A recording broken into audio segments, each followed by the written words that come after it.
Good morning, everyone, and a very warm welcome to today's webinar, Increasing Referrals from New Zealand Owners.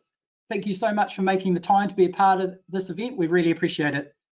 Referrals are one of the most timeless and powerful ways to build a business. Moving someone from a potential client to a paying client is so much easier when you can leverage an existing trusted relationship.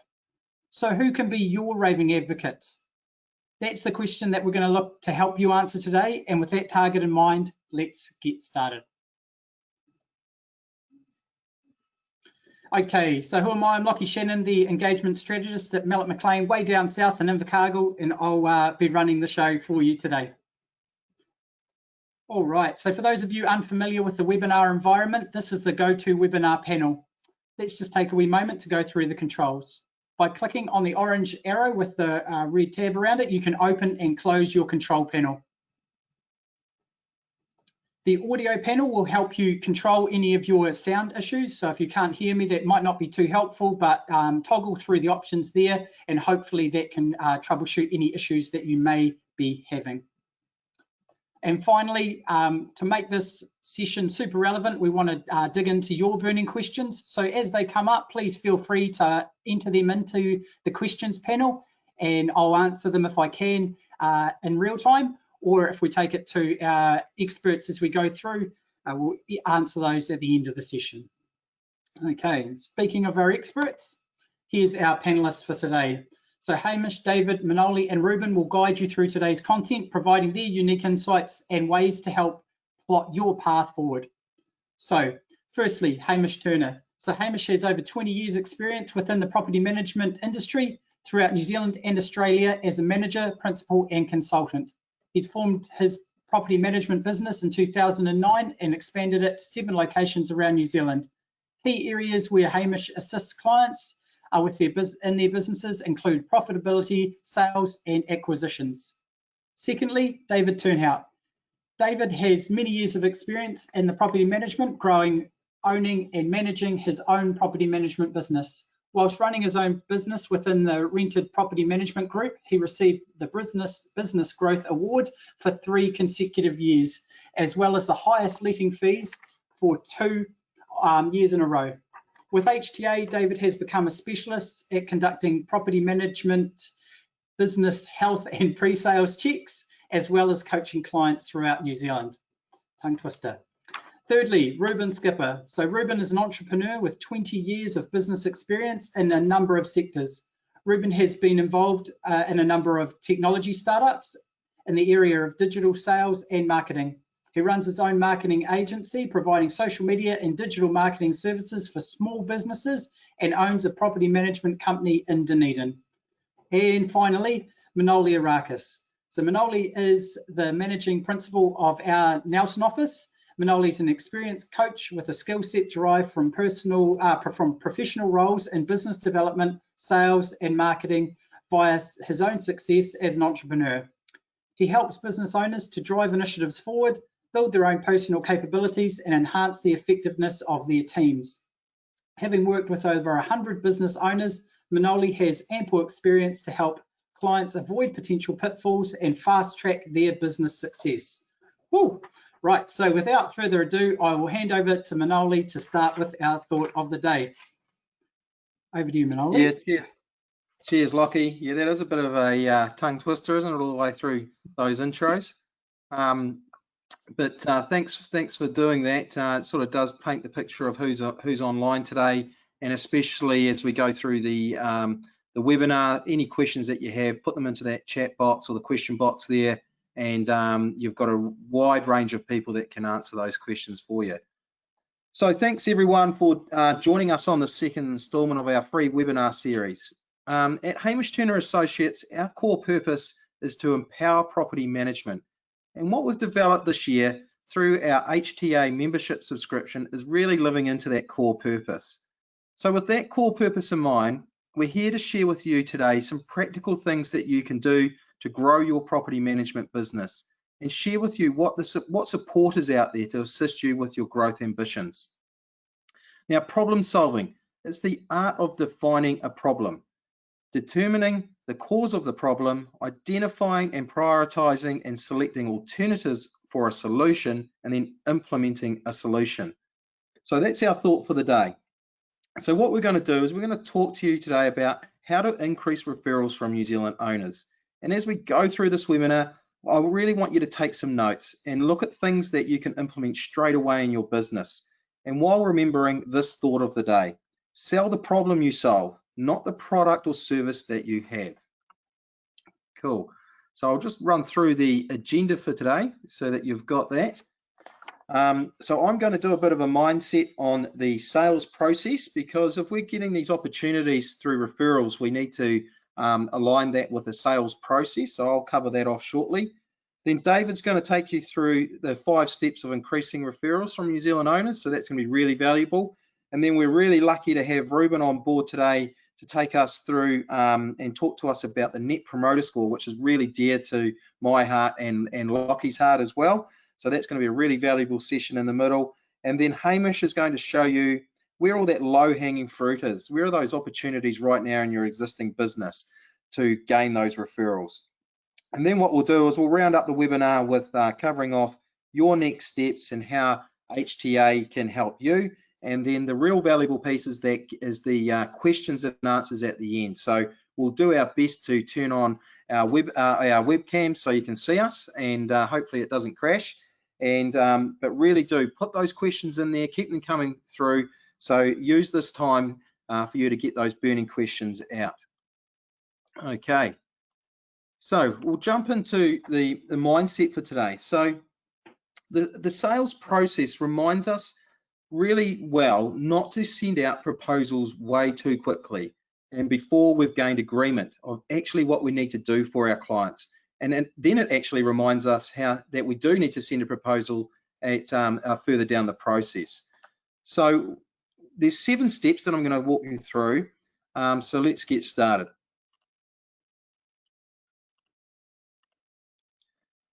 So first of all, we need to identify what the problem is that we are trying to solve for our clients. And so with that, we need to ask some really good questions. We have to first seek to understand, and we need to get that context before content. So for an example here might be that you get a client requesting some information about your property management fees, and you know that there's more underlying issues that client is grappling with. So you don't just want to give out the management fee information without asking some really good questions. So as you do ask those questions, you find out and you see that the problems they're actually having might be that they're not getting good tenants. So once you've actually found that problem, you can then ask further questions around, so how many bad tenants have you had? What have they done to the property? Have you been to the tribunal, etc.? So you really just can, the original question that they come and ask you about definitely won't be the underlying issue. So we want to use the step 1 to ask really good questions and find that problem. Then what we need to do is we need to talk about what is the value to them. What is the value to that client?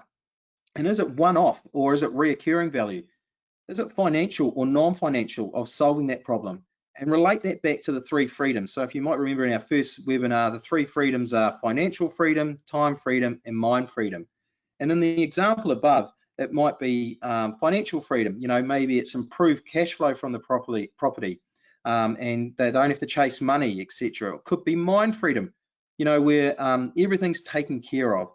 And so we want to articulate that value. So the value could be that we could get an extra $10 a week in rent, a better qualified tenant, use landlord insurance. We take care of all the tribunals if we have to go there, those sorts of things. So the value articulation is really, really key here. And we want to make sure that we do align it with reoccurring or one-off pieces of value and record it. So then we need to talk about step 3, which is the options. So here we want to give our clients some options of how we're going to help them solve that problem. Obviously, the first thing we need to do is assess that sort of gap. In that first example, it might be that what is the rental that they're getting now, and what could the market rental be? So we align that gap, and we can put some dollar values around it. Then what we want to do is show them the other stuff that we do around finding a new tenant, credit checks, reference checks. We basically want to talk about the solutions that we can give them and outline to them that these solutions are long-term and not just short-term one-offs. And here we come to the step 4, which is really important. At this point, we're aiming to get conceptual agreement from our client as to what we're going to do for them. The conceptual agreement will confirm the problem that we're going to solve and the objectives of those solutions. So for example, you want to get the property up to market value for its rental. We want to protect that asset with quality tenants. We want to make it easier for them to meet their financial arrangements that they might have, and also take advantage of any capital value increases as they arrive. So what we're going to do is deliver, a fully managed service here and take care of those 3 freedoms for you. Then we need to talk about how we're going to start. What are the costs going to be? And it's really important that this conceptual agreement is done face-to-face. The more that you can meet with your clients face-to-face, the more sales you are going to get. And it gives you the opportunity to handle any objections that they might have and to reinforce the value that you bring to them. So right here, step 4 is really, really important. It's that conceptual agreement up front. So now you've got the conceptual agreement. It's really important that in step number 5 that we send out that proposal. Of course, we don't want to send out that proposal at step 1 because the client won't understand what the value is and they won't have had any choice or any control over the options available to them.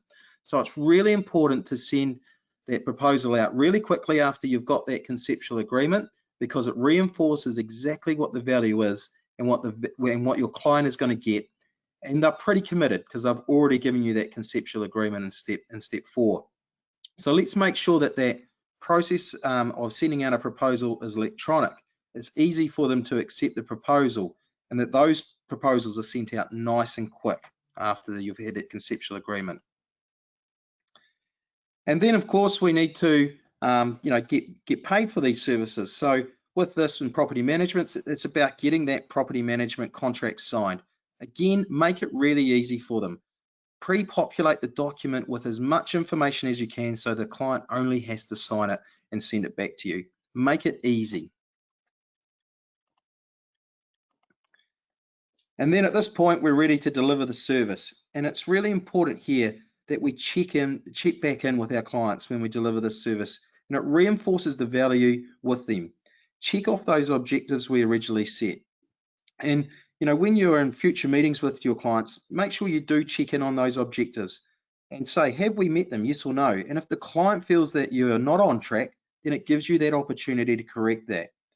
So when we deliver, we want to deliver the service with power. We want to give our clients what they want, what they've chosen, the value that they've identified.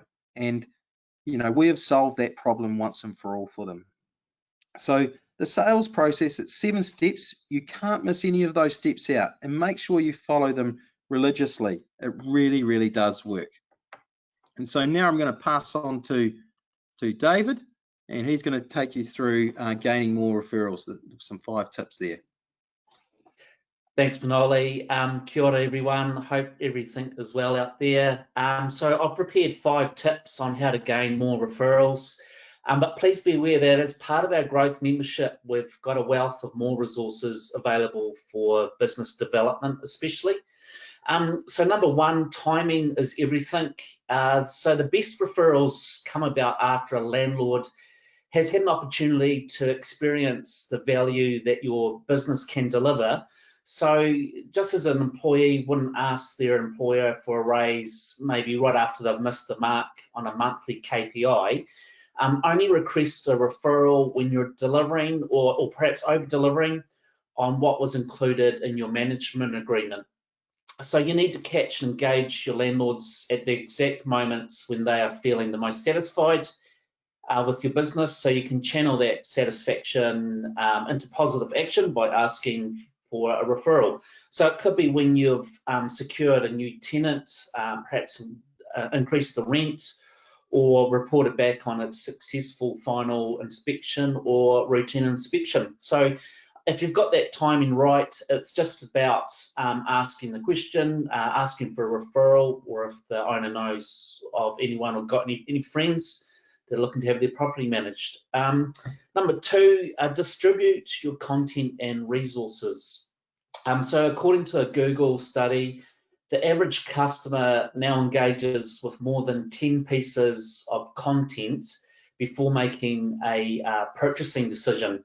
So this means that before your existing leads are converted into customers, it's likely they have been reading the resources that you've put out there. So that places an emphasis on the importance of distributing content to ensure that it lands in the hands of your current satisfied landlords. So assuming your current customers are already reading your resources out there, adding on things like an easy share this with a friend link to your newsletter emails makes it easy for them to on-share to their friends who may be considering property management options. Number three, referral agreements. The most common example of this would be with a real estate company who may not be operating a property management business. So basically both parties agree on mutual terms for compensation, then sign a referral agreement to solidify the deal. So that just creates an ongoing relationship and loyalty that will both benefit your company and the referral partner. Number four, make referring as easy as possible. So assuming you do have a referral program in place, customers aren't necessarily going to know what your company offers as part of this. So even the most frequent visitors to your website may not be getting your promotions. So essentially what I'm saying is if someone wants to make a referral, make it as easy as possible. So one example of this is to have a really big button or tab featured prominently on your website homepage where the referrer can click on it, and it then just self-generates to a pre-written email, and the referrer only has to write in contact details for the new lead and then can hit the send button. So we've got like people like Ruben, who's a digital marketer specialist, who can definitely help with things like that as part of our growth membership. Finally, number five, random acts of kindness and New Zealand Jam. Possibly the most effective way to gain referrals for me was just to randomly call in and see clients and just drop something free into them. So Nelson is the home of Picks, peanut butter and jam, so I would always just carry a box full of peanut butter and jam jars in the car, and then just when in the area of a client, call in and see them and just drop in a freebie. I'm not a big fan of cold calling, so for me, that was just a way for me to mentally feel like I was calling in for a good reason, and it was amazing what would come from those meetings in terms of new business and even just having a general chat with that client. So that's me for now. I'll pass back over to Manoli. Thanks, David. Ruben's next up, which with around the Net Promoter Score. Kia ora koutou katoa. Thank you for being here. I love that peanut butter idea, David. I mean, if someone was dropping me free peanut butter, I'd definitely want to be a customer. So I am part of the team at HTA, and as part of the growth membership, I really specialize, I guess, on all digital marketing stuff, digital strategy, social media stuff. I help our members in all of those spaces. Today, though, I'm going to talk about the Net Promoter Score and how it can help you to get additional referrals. Now, for anyone who hasn't heard of the Net Promoter Score, NPS is it's a standard measure of sort of customer satisfaction, and it also is really good at predicting growth. It's used, well, predominantly it was used, or initially it was used in the tech sector really heavily, but now it's expanded out, and it's all based around asking the same question of your customers, and the question is, and you can see it on the screen, is how likely is it that you would recommend this company to a friend or colleague? And then the score is, they have to click from 1 to 10 is what they score it on. And then with some maths, you end up with an NPS score, which is generally between 1 and 100, but in some cases it can be negative as well. And so in this case, you can see 65. Can you change the slides, please? Manoli? Yeah, so here's some examples, and you can go to customer.guru and they have all the different sectors, and you can see what different NPS scores are, and you can see, yeah, a lot of companies use it. Okay. Next, please. Now, this is kind of I guess, an illustration of how it works.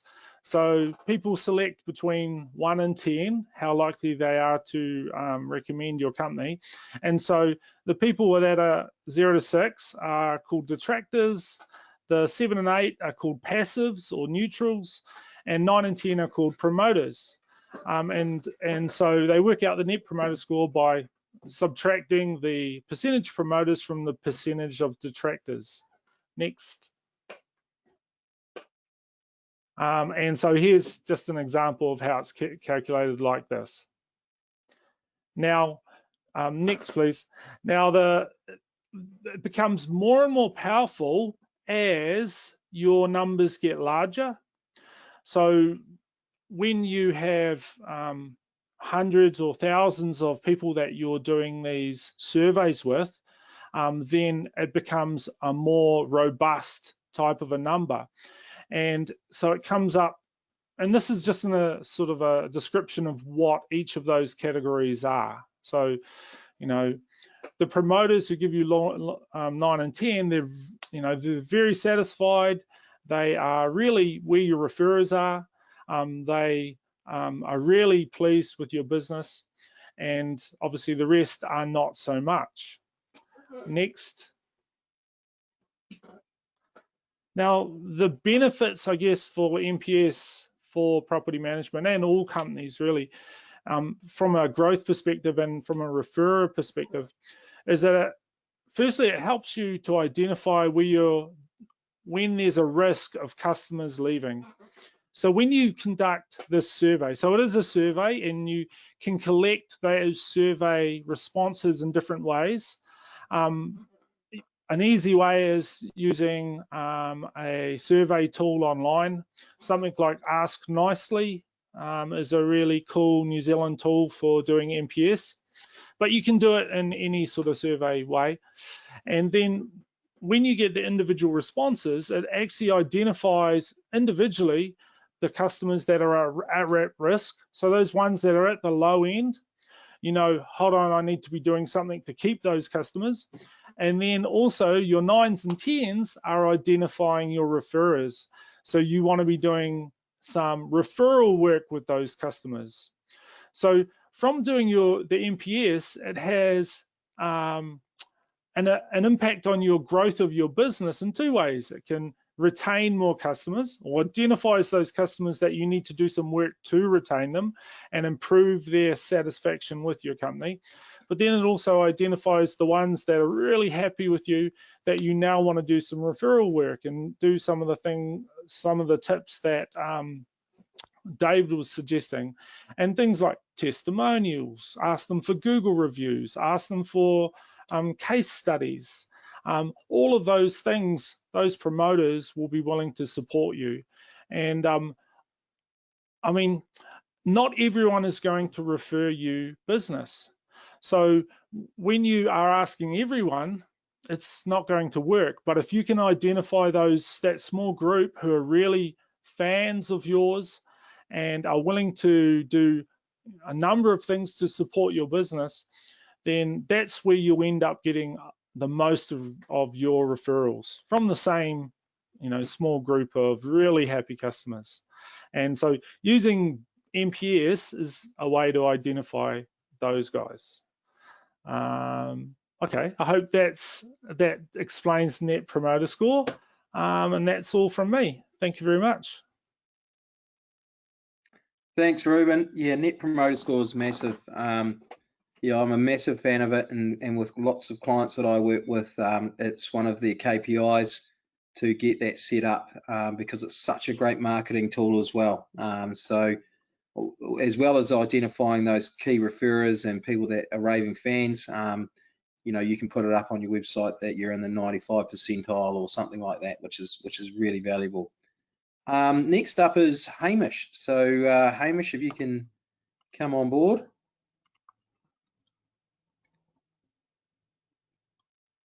We got you there, Hamish? You're not still on mute, are you?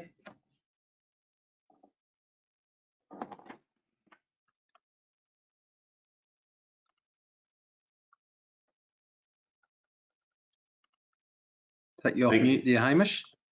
Yeah, that's You're great. on mute, mate. So if you can start from scratch again, that'll be great. Yeah, no trouble. Morning, everybody. Thanks for placing time in your schedule to catch up with us and have a look at different ways to grow your business. Appreciate your time is valuable. I've got 5 items there, and we're going to focus today where to find more opportunities within your existing business. So the first one there is just to list it in just lease flyers. Very simple manual task. So every new listing is an opportunity to communicate when your property has become available for rent. And then again, once it's rented, that can be done on a website and for rent signs and vacancy lists. But commonly known as a 5-a-side or 10-a-side, and typically done with real estate sales agents, but not so much rental or property management side of the business, is to communicate on and I suggest a DL size, which is an envelope sized flyer, that you've got a property for rent. And then again, when it's been rented, to do the same process. Now you can extend it out to 20-a-side or blanket a whole suburb really if you wanted, but it's a quick and easy process to do when you're at the property, whilst you're showing it after, or just listed it, or putting a sign up or whatever. And then again, once it's listed, be careful not to. Couple of things here. Be careful not to place those flyers in any no junk mail letter boxes, because it can be problematic. It's easier just to not to. You've got the added bonus of any tenant issues arising. Let's say you've got a noisy tenant that moves into a property, and the neighbours will typically contact the owner of that property. Now, if they know that you're managing it and you've just let it, they will contact you directly and not the owner. This is an opportunity there to sort that out without the owner being contacted. If the more often than not, the neighbours don't know who's managing the property. Owner occupiers basically become your advocate. So I know the point here is, I guess a lot of the time you're not dealing with people that you're dealing with owner occupiers, the neighbours, but they ultimately sometimes move out, sometimes sell, but more often than not, they know everyone that owns the properties locally. And so if you've got a group of properties and there's a problematic one that's being managed by a private owner, that if you're dropping these flyers out systematically, you will get referrals from owner occupiers that know that you've got a tenant in, that you lease it quickly, and that that the tenant keeps the lawn nicely. There's just general default communication that goes back. The other key point I'll put on here before I get into the next item is that the promotional call to action needs, or call to action, or CTA is what I call it, needs to be placed on that DL flyer. So that we'll talk about that on the 4th point here, is which is creating an offer. But that call to action or that offer should be on that DL flyer. I'll get to that in a moment. The second opportunity, tenant application forms, which I've talked about in the past, but let's just talk about it a little bit more and flesh it out a little bit. There's typically 2 references gained for the past tenancies for a tenant applying. This is not the successful tenant, but all the tenants that are applying for a given property. So there's an opportunity to upsell to private owners, which should make up approximately 60 to 70% of owner investors throughout the country. And it also there's an opportunity to do that at a heat zone, or what I call a heat zone, and that's when the property's coming up for rent because they're losing their tenant, right? And it's about trying to establish some rapport or relationship with that owner, seeing what you can do. I mean, really, ideally what you're wanting to do is get your foot in the door to go out and do an appraisal. The vast majority of privately managed properties are underlet, and so there's an opportunity to go out and talk to the owner of those properties in a heat zone. If they're not wanting to use your services, a soft sell to private owners is adding them to the newsletter. Of course, you've got to ask them. A good way of doing that is to ask if you can sell them a handy, hard to rent checklist, which you can create. We've got it on our members' resources for our members on our HTA resources. So it's just a way of getting in and being able to send them an email, ask them whether you can add them to your newsletter list or send them a subscribe button. And if they're not wanting to use you, then more often than not, down the track, when there's issues with the tenancy, you've been touching them each month via your monthly newsletter, from what I call the fish tank of where all the potential leads or new business is coming from. So we'll move on to the third item there, which is the investor evenings or information nights. Now, we talked about this at our last members only webinar, and we've actually got a checklist online for information. You can call them, we call them investor evenings, but they're also known as information nights. Basically getting a pool of people together and generating leads for more new business. There's some typical blockages to getting it happen, which I'll talk about now. But before I do, to get people to attend, you first need to lock in a date and a venue. This is the singular biggest stumbling block or blockage to getting it occurred. So taking a calendar out, marking an X or a couple of X's in terms of potential dates. Midweek on Wednesday and Thursday between sort of 6:30 is a good time for a 90 to 120 minute investor evening. The other point, don't get worried about content. That's another blockage that is common. Have speakers that are happy to talk regarding topical information. For example, tax-related experts, so accountants, bank lenders or mortgage brokers, real estate sales agents with market updates. They won't charge you anything, and quite often they'll contribute towards the cost of the night in terms of sponsorship if they can have some talk time in front of an active audience. The other main blockage with getting those to occur is who to invite. So if you're starting a business from scratch, it's quite different from an existing business, but we're talking about existing businesses today, in which case you invite along key clients and key business contacts, and you would ask them to bring a friend or business associate along. Yeah, so that's point 3 there. I'm going to step straight into create an offer. I know I always tend to talk a little bit too long, so I'll keep on moving. Creating an offer or call to action. I just want to talk about where you put that call to action, because quite often it's not communicated well. This is like a promotional offer that can be placed on your cars, like car signwriting, your office fronts, all marketing material, on your business card, on your email signature, on your website, so on Facebook, so it's right throughout the organisation. Examples of this may include first month's free fee, so an initial trial period, a gift card for X amount of dollars, $250 gift voucher, if you Coles Myer or whatever. Free landlord insurance for 12 months is another one. So there are just a couple of examples, but creating an offer, but not hiding it, but really being loud about it. If we go back to point one there, they're just listed and just lease flyers. That call to action, it should be on there. Your investor evening, it should be used there. So you can do winter special call to offer. I quite like year-round offers that are specific to your office.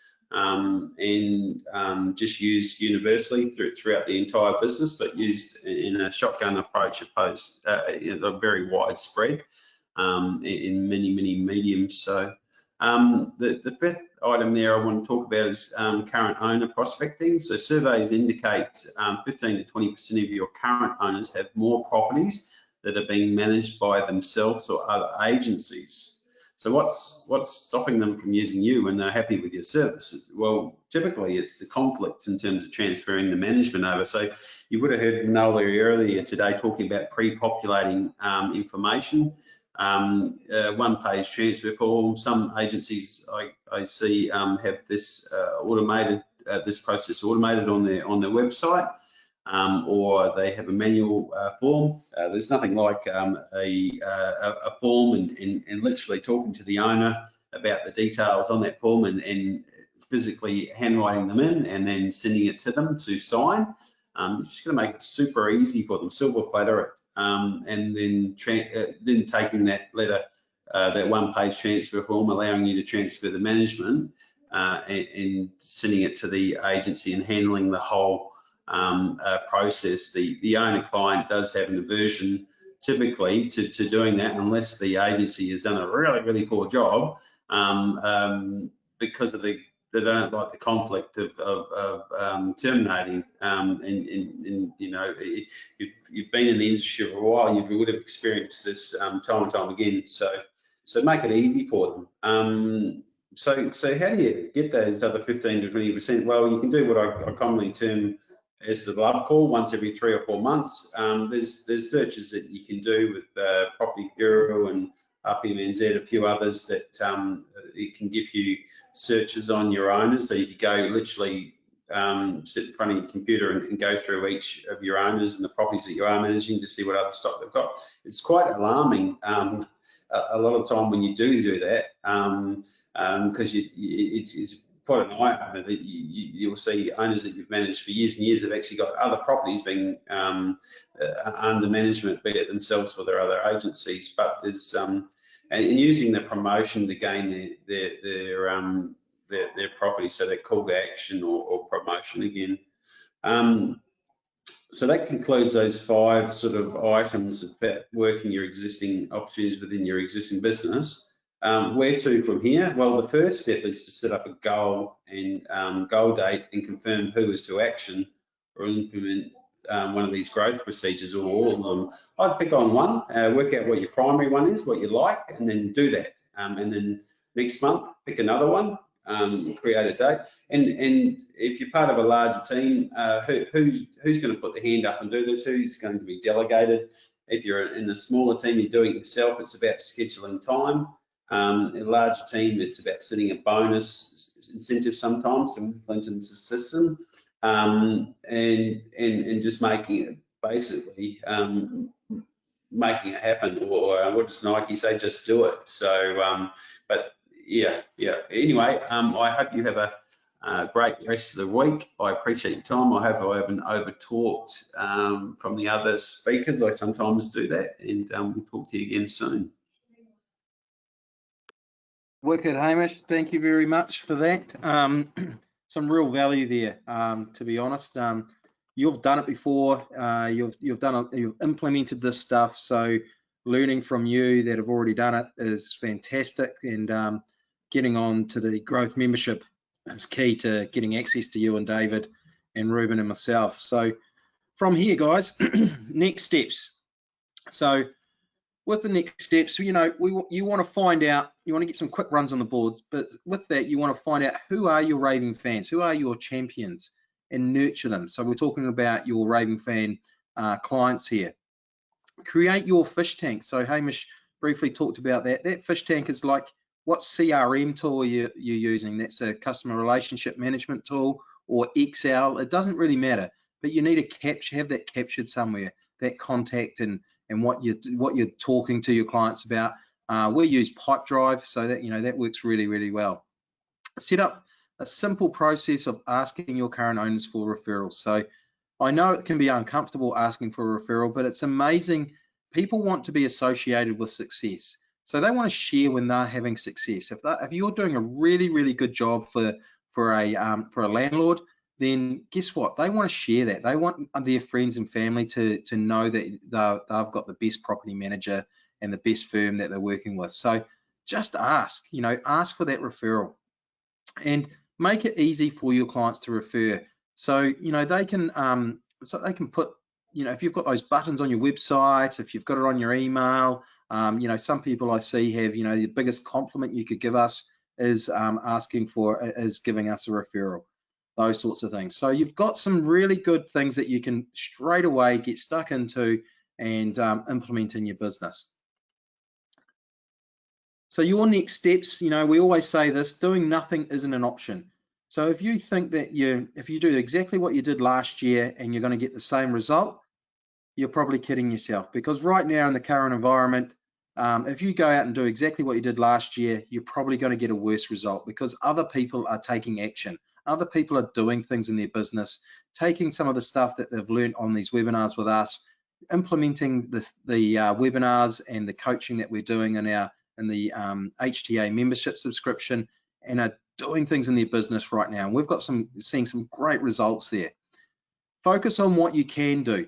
So Hamish talked about just briefly then around pick one thing, do it well, then pick up another one.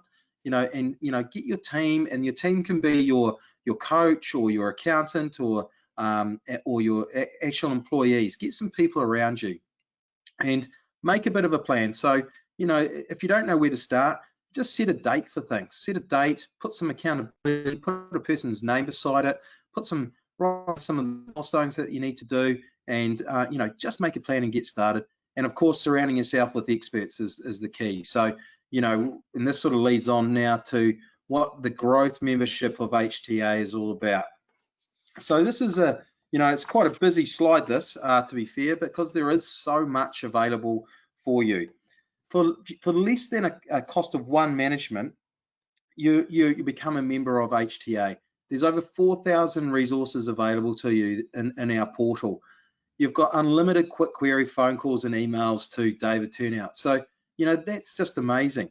You've got access to experts around digital marketing with Ruben. My firm, Mallet McLean, we're offering 10% discount on our accounting services. So whether you need a budget or a cash flow or your annual accounting work, and we're specialists in this field as well.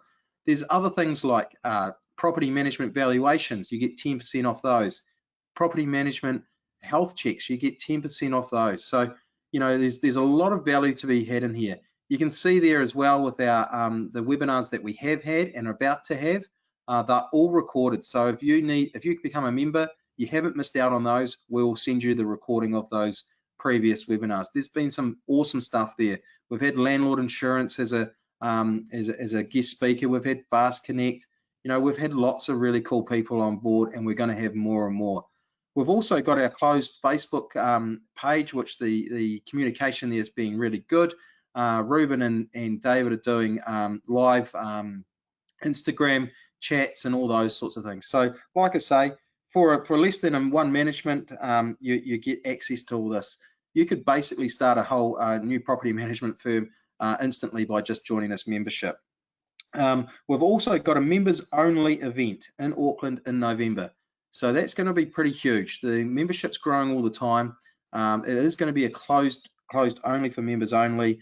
We will have a full day in Auckland with an event type conference type environment, which is going to be awesome. But look, with this membership, we can sit here and talk to you about it, but it's often better to hear it from someone else. So what I'm going to try and do here is share with you a testimonial that we got from Serena. So fingers crossed this works.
Brilliant. So that's a little testimonial there from someone who's part of the membership group, and it's it's always great to hear from someone else, to be fair, of what they feel the value they're getting from the group. So without further ado, now we will jump into the question side of things, and we'll try and turn our webcams on and answer any questions that you may have sent through. So it's never too late, so do keep sending through those questions as well.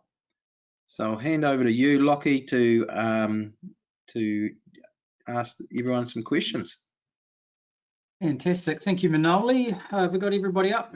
You want to throw your pretty face up there too, Manoli? There we go. All you slick-looking roosters. Right, we'll rock into it. Okay, so first question is for you, David. It is around your peanut butter idea, which Ruben was a fan of. So how do you start that conversation? So it's good to have the tool in hand, but how do you actually weave that into your conversation, and what do you start with to get people talking? Thank you. Oh yeah, I just basically I would normally start with g'day, how's it going? Just dropping in free jar of jam for you, and then honestly the conversation would just organically start from there. Obviously the person you're giving it to would say thank you, and I just found you didn't really need to start the conversation. It would just organically generate from that, because people just love, especially jam or peanut butter. It's kind of a little bit random, so I always found the conversation just would organically start from that. So, but you could have a few kind of starters, conversation starters prepared, because I know some people just, when you cold call, like for me, it didn't feel like I was cold calling because I was giving something away for free, and that was sometimes a little bit of a mental block for me. So, but you could have a few conversation starters prepared if need be. Like, just want to hop in there. Do you remember, Dave, we used to do the honey? Do you remember the honey? Yeah. We did. I didn't even know you did the peanut butter. So you did that quietly, but it's great because it's just like it is hard to cold call, and if you're not it's just great to rock up. But yeah, logistically, don't do honey, guys, because it's heavy. It's hard to ship around. Peanut butter's much smarter. I think the honey one works really well because it was a local supplier of honey, and it was, I think our slogan was not show me the money, show me the honey as part of a deal. And I think it was a little bit quirky, and I think sometimes something like that, and free food's always good. It does seem to work really well. Yeah. Cool. And I'll just add something in there too, Lockie, if I may, is that the honey or the peanut butter, those things are really good because they stick around for a while as well. If you were just going to drop a box of chocolates off or something, they're sort of gone and dusted. But I love the idea of something that sticks around for a few weeks anyway and reminds them of you. So when you're gone, it sticks around for a couple of weeks. It's really cool.